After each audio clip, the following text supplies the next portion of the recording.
Hello everyone, welcome back to Nimsite. Today, as part of the Australia series, I'm back with another video. I'm going to talk about the reality of the job and housing situation in Australia. There are a lot of international students and migrants who message me complaining about the lack of job opportunities, or they're not able to find accommodation, etc. So I thought this could be a video where I could cover the actual situation, why it could be happening, and some of the tips that can help you navigate through the situation.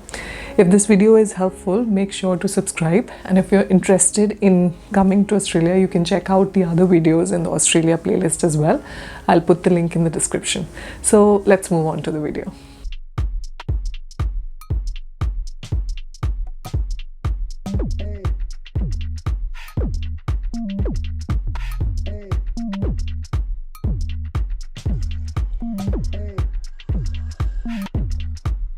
Before we talk about some of the tips and the solutions to help you navigate the situation better, let's talk about why this situation is happening.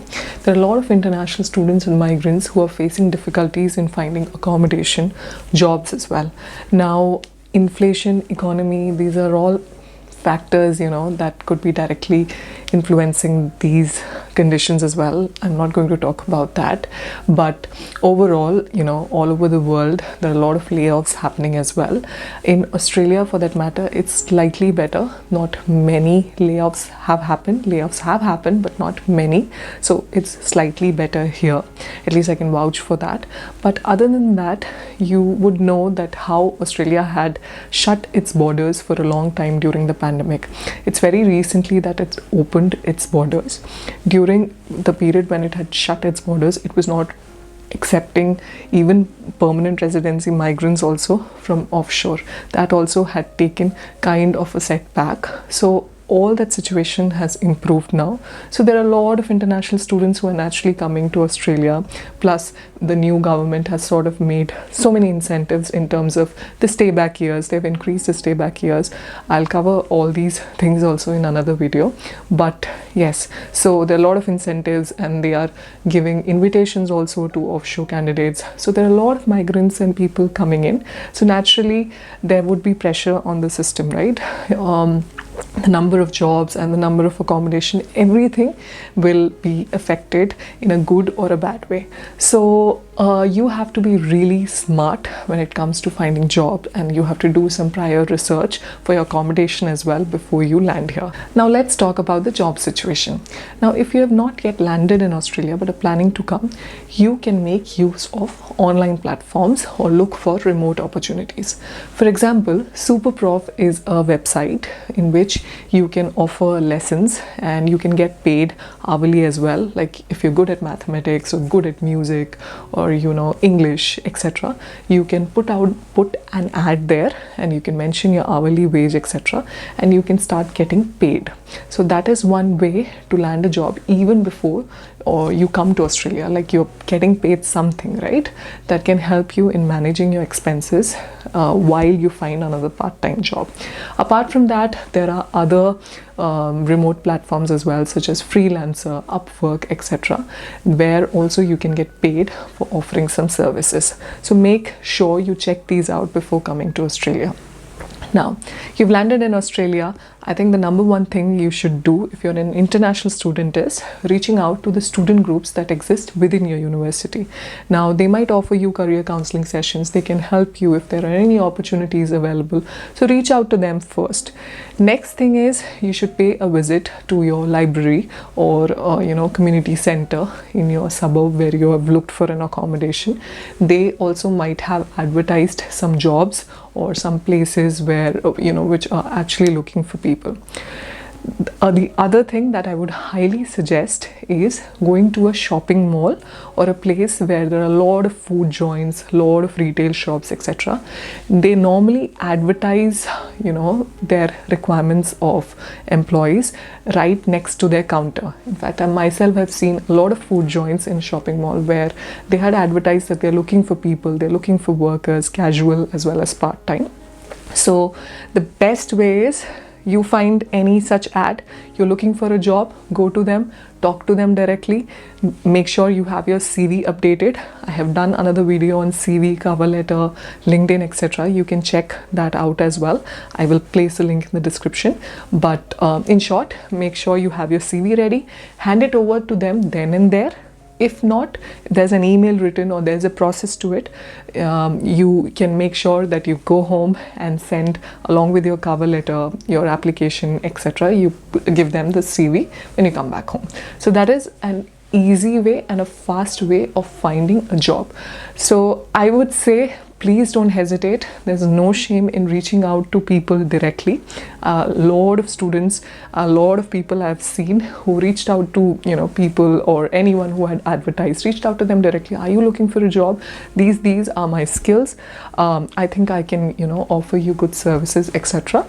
And they ended up getting those part-time jobs as well. So I think that is the easiest way of finding a job.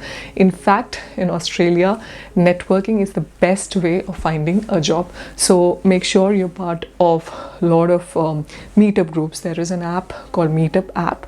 You can, visit groups or social groups or other tech related groups or your industry related groups and meet a lot of people. And you can do some volunteering as well for some of the community events. That way also you can get to know a lot of people, and this can in turn help you in finding a full-time job or a greater opportunity when you're actually looking for one. So these are some of the things that I would suggest. There's one more thing. There are some Facebook groups as well. For example, groups that would be groups that you relate to, like Indians in Melbourne or Indians in Sydney, etc. You can be a part of these groups. Normally, people are helpful in these groups as well. You can tell them that these are my skills and this is the job that I'm looking for, etc. So just browse through, search for some of these Facebook groups, and that way also you can find a job. But having said all of this, I would say, please be careful of any kind of spam. There is a lot of spam happening, like recruitment agencies or anyone who is taking money in return for job, etc. Make sure you stay out of it. Or they are offering so much wage, even like thrice to the amount of the minimum wage in Australia. Make sure you do a thorough check whether it's true or not. So these were some of the tips that can help you in tackling the job situation. Now I'll talk about the housing situation. So let's talk about the housing situation now. Now the first step is, of course, having a realistic budget. Know how much are you willing to spend for a house, how much you're willing to spend for expenses, etc. beforehand. Track all of that.